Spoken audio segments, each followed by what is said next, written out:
Boa noite. Boa noite. Na CPI da Petrobras, sem citar nomes, Paulo Roberto Costa diz que dezenas de políticos estão envolvidos no esquema de corrupção. Já Nestor Cerveró voltou a negar qualquer envolvimento com o pagamento de propina na estatal.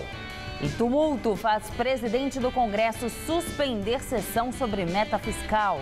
No STF, ministro nega prisão domiciliar ao ex-deputado João Paulo Cunha, condenado no mensalão petista.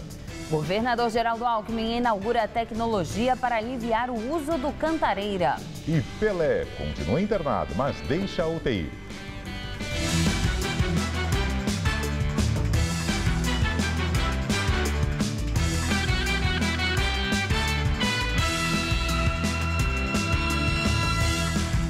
A CPI da Petrobras fez nesta terça-feira a cariação entre os ex-diretores da Petrobras, Paulo Roberto Costa, da área de abastecimento, e Nestor Cerveró, da área internacional.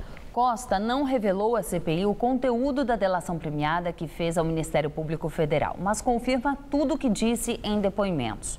Já Cerveró voltou a negar qualquer envolvimento com o esquema de pagamento de propina da estatal. Paulo Roberto Costa se recusou a responder às perguntas feitas pelos parlamentares por conta do acordo de delação premiada firmado com a Justiça. Costa foi preso em março pela Polícia Federal na Operação Lava Jato e é acusado de ser um dos mandantes de um esquema que teria desviado mais de 10 bilhões de reais e, após o acordo de delação premiada, teve a concessão da prisão domiciliar. Tudo que eu falei na delação, respondendo a pergunta de vocês, tudo que eu falei na delação, que eu não posso abrir aqui porque é uma delação, mas tudo que eu falei lá, eu confirmo. Costa também disse estar arrependido.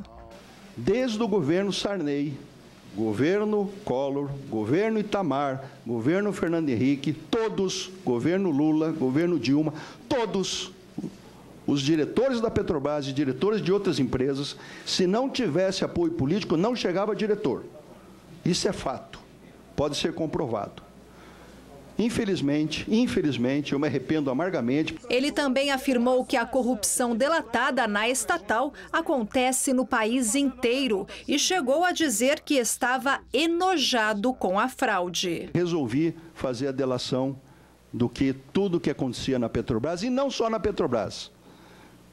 Isso está no noticiário, o que acontecia na Petrobras acontece no Brasil inteiro. Nas rodovias, nas ferrovias, nos portos, nos aeroportos, nas hidrelétricas. Isso acontece no Brasil inteiro. O ex-diretor disse ainda que dezenas de políticos estão envolvidos no esquema. Em um dos depoimentos da delação premiada, Paulo Roberto Costa teria apontado o ex-diretor da área internacional, Nestor Cerveró, como um dos funcionários beneficiados com o esquema de pagamento de propina. Em setembro, em depoimento à CPI, Cerveró disse que não sabia da existência desse esquema. E hoje ele voltou a negar envolvimento.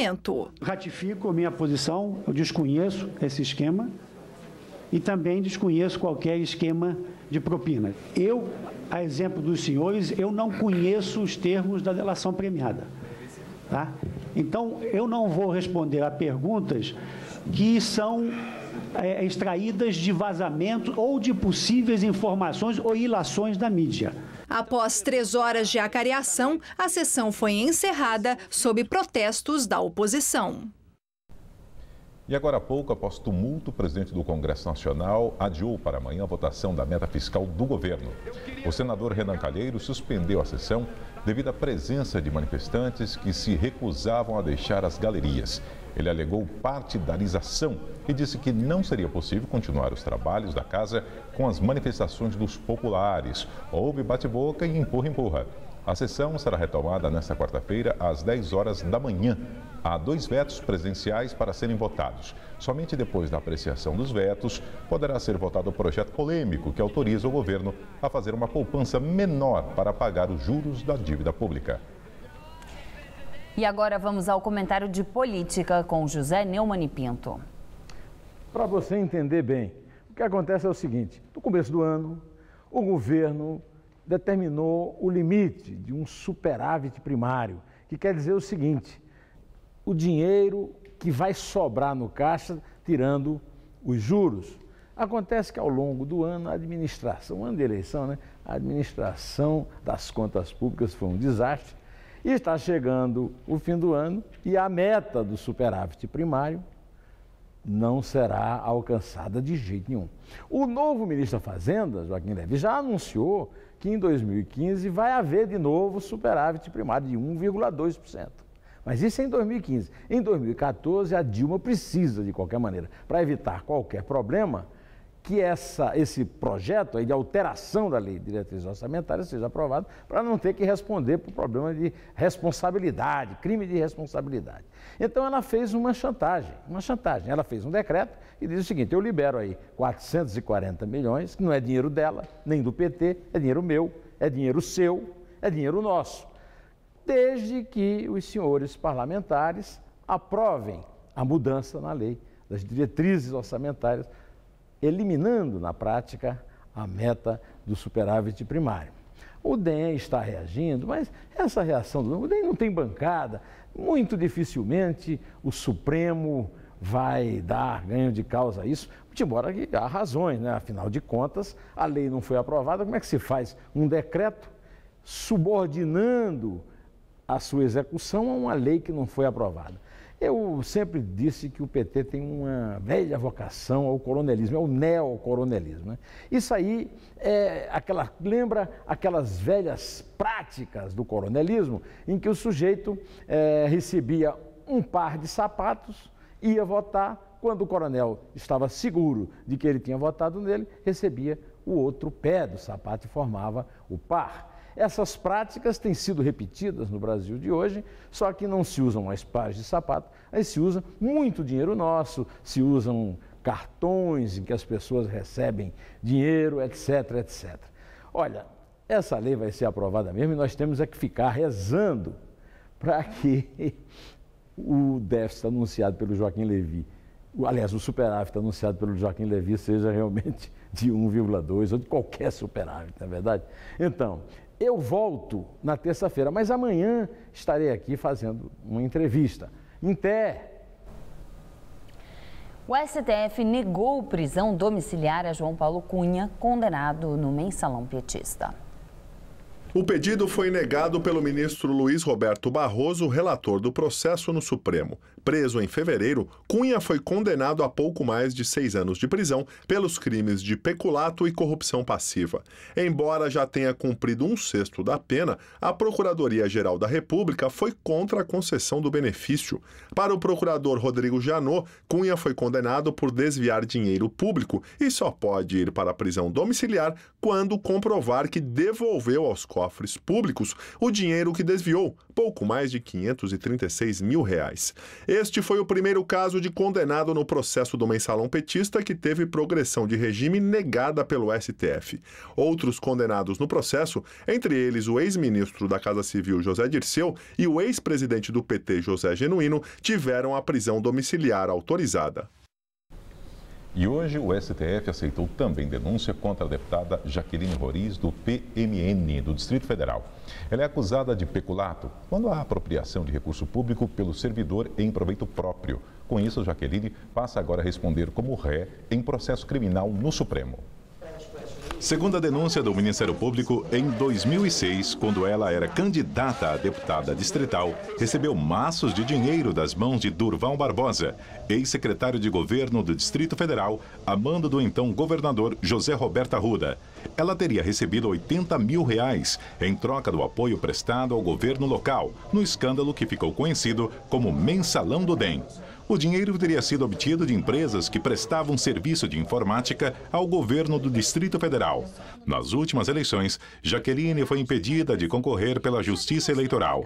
Ela foi enquadrada na Lei da Ficha Limpa, devido a uma condenação por improbidade administrativa. Ou seja, em 2015, ela não terá mais mandato e, portanto, perderá o direito ao foro especial. O processo aberto hoje deverá ser transferido para a primeira instância em janeiro. O advogado de Jaqueline Roriz, José Eduardo Alckmin, argumentou que ela não poderia ser processada por peculato, porque ainda não exercia qualquer cargo público à época. E quem quiser limpar o nome antes das festas de final de ano tem a oportunidade de renegociar as dívidas num mutirão que acontece na Zona Leste de São Paulo. O fim de ano de seu Juliel vai ser mais magrinho, mas pelo menos mais relaxado. Ele acaba de renegociar uma dívida de quase R$2.000 com o banco. Vai pagar 12 parcelas de R$150. E já tem planos agora com crédito voltando no seu nome? Tem sim, eu pagando para eles, vou ter meu financiamento no carro, posso comprar um terreno, uma casa. Então eu tenho crédito com a Caixa. Então eu limpando isso aqui, os bancos vão liberar novamente. Quem também quer se livrar das dívidas poderá acertar as contas diretamente com a empresa neste mutirão, no Shopping Metrô Itaquera, até sábado. A principal vantagem de colocar assim frente a frente quem deve de quem quer receber é que desse tipo de negociação é possível sair a acordos benéficos para os dois lados, com abatimentos, descontos nos juros, parcelamentos. O consumidor vai voltar a ter crédito no mercado quando tiver o nome limpo. E a empresa finalmente vai receber por aquilo que já tinha vendido. Acho que a gente tem que pensar como o credor hoje, o problema dele tem que ser resolvido da melhor forma possível. Então a gente tem que tratar ele como cliente e não tratar como inadimplente. E acho que esse é mais um caminho para o cliente resolver a situação dele e terminar o ano sem dívida com ninguém. Se a empresa não for participante do mutirão, ainda assim há orientação sobre como e onde sanar a dívida. Nos últimos anos, em 100 mutirões como este, foram firmados 200 mil acordos em todo o país. E para que o consumidor não se descontrole e caia no mesmo erro, são ministradas palestras de educação financeira. Essa conscientização do consumidor de que ele precisa entender, precisa calcular juros, precisa saber a questão do parcelamento. Aquela questão do parcelamento de caber no bolso não é mais a melhor equação. Ele tem que pensar de uma maneira mais abrangente. E a educação financeira é fundamental. A dica é não esperar a dívida crescer. A Luciene, por exemplo, devia para a empresa de TV a cabo. Com um desconto, resolveu quitar o valor à vista. Abaixou 30% do que eu devia. Eu vou pagar à vista, como foi bem baixo o valor, e tá tudo prático. Vai sair aliviada? Vou, já tô aliviada, né? Polícia Federal realiza operação contra o tráfico internacional de drogas em 6 estados: São Paulo, Paraná, Minas Gerais, Mato Grosso do Sul e Rondônia. No total, foram expedidos 13 mandados de prisão.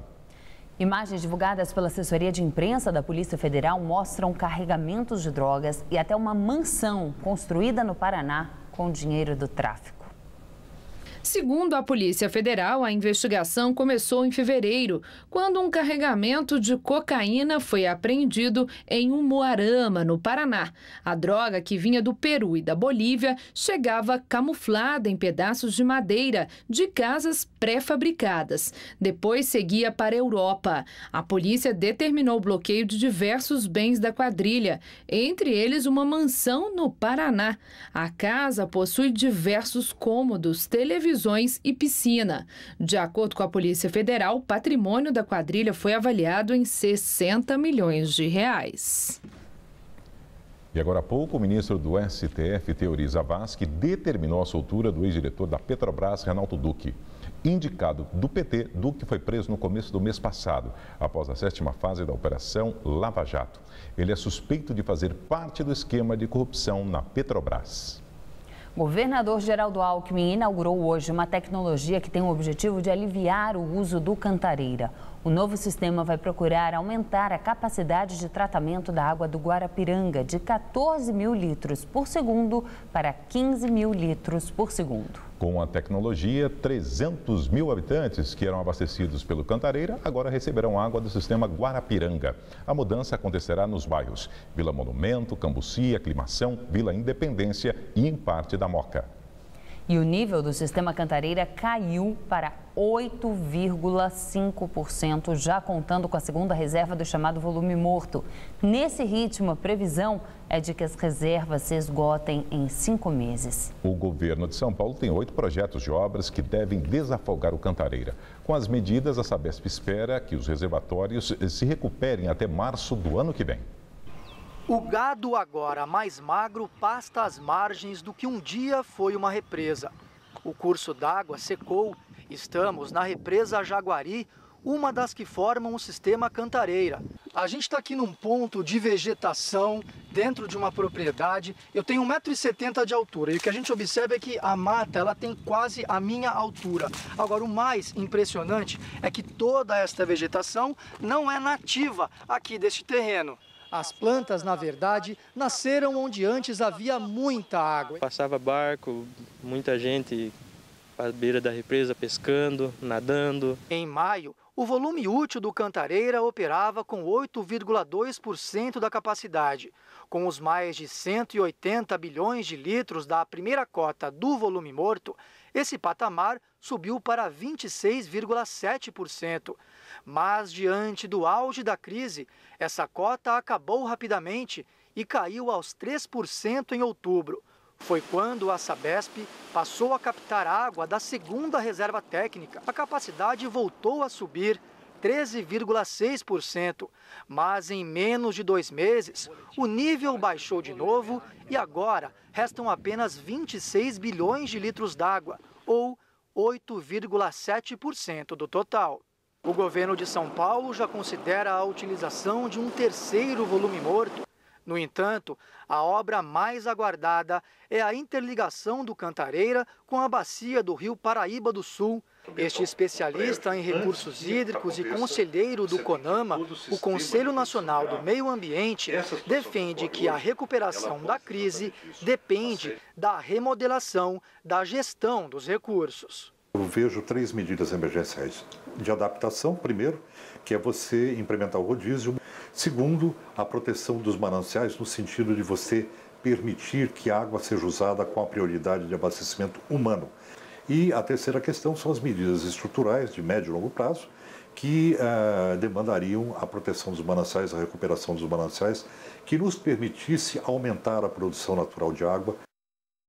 E apesar da necessidade de chuva, o céu não contribuiu com nenhuma gota nessa terça-feira aqui na capital paulista. A boa notícia é que amanhã voltam as condições de chuva que devem se intensificar na quinta-feira. Vamos ver em detalhes a previsão para todo o estado de São Paulo com Mariana Armentano. As temperaturas vão ultrapassar os 30 graus nesta quarta-feira em praticamente todas as cidades paulistas. O sol vai aparecer com força pela manhã, mas já no início da tarde as pancadas de chuva devem começar no interior. Mesmo assim, a máxima bate na casa dos 34 graus em Araçatuba, 35 em Votuporanga, 33 na cidade de São José do Rio Preto e 32 nas cidades da faixa litorânea do estado. Em todo o leste, o que inclui a região metropolitana, as chuvas são esperadas mais para o fim da tarde e início da noite. Amanhã a máxima vai bater na casa dos 32 graus. Na quinta, a chuva deve aumentar e a máxima cai para 26. E na sexta-feira, a nebulosidade mantém o dia mais fresquinho, mínima de 17 e máxima prevista de 25 graus. R$500 mil foram gastos no processo de restauração da fonte monumental na Praça Júlio Mesquita, no centro da cidade. 1 ano e meio depois, 3 vidros de proteção e o próprio monumento já foram danificados. A situação revolta moradores da região. Não demorou para o vandalismo chegar a uma das poucas fontes em funcionamento na cidade. Nossa, isso aí é uma pouca vergonha, isso aí não tem jeito. Já é 2, 3 vezes que eles fazem isso. Quanto tempo faz? Nossa, já... Olha, aquele primeiro ali e esse aqui já faz mais de 4 meses já. A fonte monumental na Praça Júlio Mesquita passou por um longo processo de restauro que custou cerca de R$500 mil. Foi reinaugurada há 1 ano e meio. As placas de vidro eram novidade e serviriam para proteger o patrimônio público.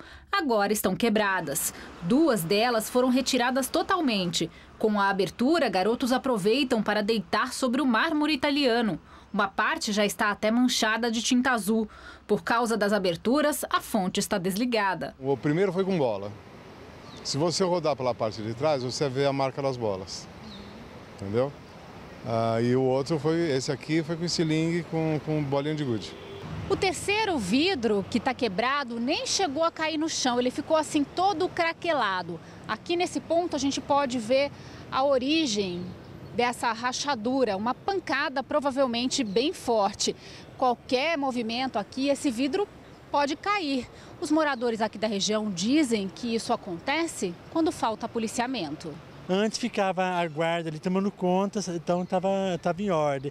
Aí agora a guarda já não fica mais, ou seja, é a guarda sair, os pessoal, as crianças, vai e quebra o vidro, pulam. Aí ficou triste a praça, né? Estragaram toda a praça. Hoje à tarde havia uma viatura da Guarda Civil Metropolitana encostada na fonte. Segundo a nota da Subprefeitura da Sé, a praça voltará a ter policiamento fixo da GCM. A Prefeitura já iniciou o processo licitatório para contratar a empresa que fará o conserto da proteção do monumento, que deve ocorrer até o fim do ano. A fonte monumental foi instalada em 1927 na praça. Por muitos anos ficou abandonada e sofreu com a sujeira e o vandalismo. Tanto que o caso do furto das antigas lagostas de bronze viraram canção de Adoniran Barbosa. Deixe a lagosta em paz, muito bom ficar sozinha, mas é melhor ficar seca ou molhada do que ser derretida ou roubada. A seguir, em São Paulo, o ex-jogador Pelé deixa a UTI, mas continua internado. Enquanto isso, no Quênia... Militantes do Mali executam pelo menos 36 trabalhadores não muçulmanos. A Câmara de São Paulo convida você para debater o Orçamento 2015. Ele vai ajudar a melhorar a nossa cidade. Será a sua chance de indicar os investimentos necessários em seu bairro, como mais recursos para a saúde, transporte público, moradia e lazer. Aproveite essa oportunidade e venha para as audiências públicas. Estamos esperando por você. Participe. Ditiene Verticale, um empreendimento à altura dos seus sonhos. Apartamentos de 2 e 3 dormitórios com suíte, varanda, churrasqueira, 2 vagas de garagem, lazer completo e portaria blindada. No coração de São Caetano, a 5 minutos de São Paulo, hein? Venha conhecer o apartamento decorado. Olha, eu tenho certeza que o preço cabe no seu bolso. Ditiene Verticale, o empreendimento dos seus sonhos. Para quem vai prestar vestibular e está interessado em comunicação, a pergunta mais difícil é: em qual faculdade você quer estudar? Nessa eu posso te ajudar. Você quer estudar em uma faculdade com mais de 60 anos de tradição? Deseja aprender tanto na sala de aula quanto em atividades extracurriculares e estágio? E que tal uma localização incrível como a Avenida Paulista? Então, a resposta certa é a Faculdade Casper Libero. São 4 cursos: jornalismo, relações públicas, publicidade e propaganda e rádio, TV e internet. As inscrições para o vestibular já estão abertas. Faculdade Casper Libero, formando os melhores profissionais da comunicação. Ele canta, dança e agita. Sidney Magal vai fazer um musical imperdível no Todo Seu de hoje. Tem Esther Rocha e o mundo das celebridades. E o chefe chileno Juan Rojas na gastronomia. E bate-papo com a atriz mais bonitinha, Karina Bach. Tô aqui te esperando. Todo Seu. Hoje, 10h30 da noite.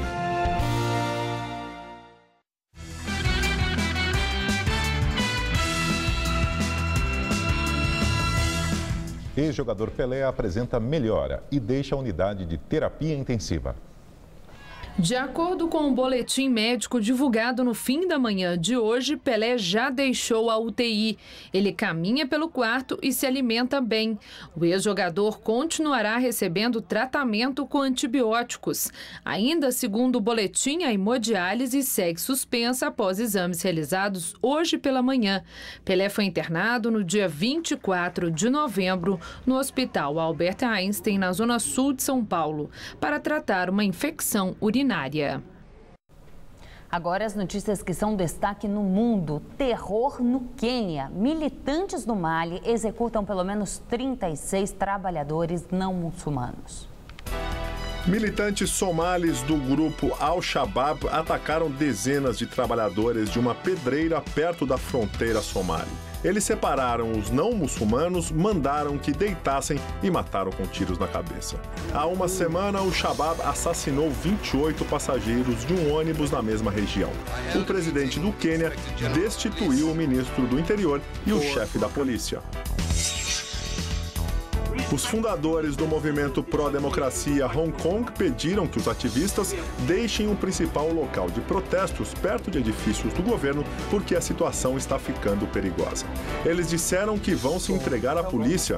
A declaração aconteceu um dia depois de graves confrontos entre polícia e manifestantes e depois de o líder estudantil, Joshua Wong, ter pedido um reagrupamento de ativistas e anunciado uma greve de fome. Os protestos por mais democracia em Hong Kong começaram em setembro.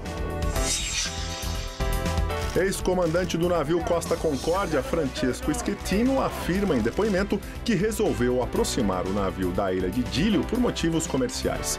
Ele disse que grupos de até 12 passageiros visitavam a cabine e pagavam até 60 euros por pessoa. Schettino negou que queria manobrar a embarcação para impressionar uma bailarina, mas confirmou que a mulher estava na cabine na hora do acidente. Ele pode pegar até 22 anos de prisão. O Costa Concórdia naufragou em janeiro de 2012. 32 pessoas morreram. Jogar videogame já é uma profissão para muita gente. Com campeonatos que oferecem prêmios em dinheiro, o negócio dos gamers vem ganhando cada vez mais espaço. Com isso, surgem as gaming houses, casas onde equipes profissionais treinam e até moram. Tudo a fim de preparar os jogadores para os grandes torneios do setor. No início foi um susto para a família. O filho mais novo do casal decidiu sair de casa para ter uma vida dedicada aos games. Uma situação difícil de entender, principalmente para quem é de uma outra geração. A gente se assusta, né? Porque pra gente é outro mundo. Não é o mesmo mundo da gente. Não pode parar os estudos, né? Mas ele tem que aproveitar essa chance. Foi preciso entrar neste mundo dos jogos eletrônicos para que Elizabeth e Francisco entendessem que fazer parte de uma equipe de games poderia ser uma boa oportunidade para o filho. Há um mês, o William está dividindo o centro de treinamento com mais 4 amigos. Nós gostávamos de fazer em casa, basicamente nós estamos fazendo aqui com várias regras impostas pela equipe. A gente tem a rotina de fazer academia, exercício mental e os treinos diários. E esses centros de treinamento são muito organizados. Este aqui, por exemplo, é o alojamento dos atletas, aqui que eles aproveitam para descansar um pouquinho. A gente vê aqui na parede, olha, tudo separado, né, pelo nome dos jogadores. E aqui nos guarda-roupas, uma curiosidade. Os atletas, eles têm até uniformes específicos para a competição. Nós temos 2 jogadores de Goiânia, um de Curitiba, um do Rio de Janeiro e um da Zona Leste, né? Então nós estamos na Zona Sul e eles precisam treinar aqui pelo nível que chegou o jogo. Então, se eles não morassem aqui, ficariam para trás dos outros times. Todas as despesas, como hospedagem, alimentação e os equipamentos, são bancados por patrocinadores. Eles ainda recebem cerca de R$2.000 por mês para representar a equipe nas competições, fora os valores das premiações, que são divididos entre os integrantes. Nos últimos 2 anos, esses jogos ganharam espaço no Brasil, mas já são um enorme sucesso em outros países, onde lotam arenas. O fenômeno se deve à popularização de um dos jogos, o League of Legends, que exige estratégia dos jogadores na conquista do território inimigo. Na capital, já são 5 equipes profissionais e que já colecionam troféus. Felipe já é um veterano nas competições. Deixou o curso de Biologia no Rio de Janeiro para viver dos games. Vem conquistando lugar entre os melhores do país e ganhando uma legião de fãs. Se você não jogar bem o jogo, tem os fãs cobrando, também tem a cobrança da organização, porque você tem que mostrar resultado. A edição das 10 do Jornal da Gazeta termina aqui. Uma boa noite para você. Fique agora com o Rony Fumo, todo seu. Uma boa noite e até amanhã.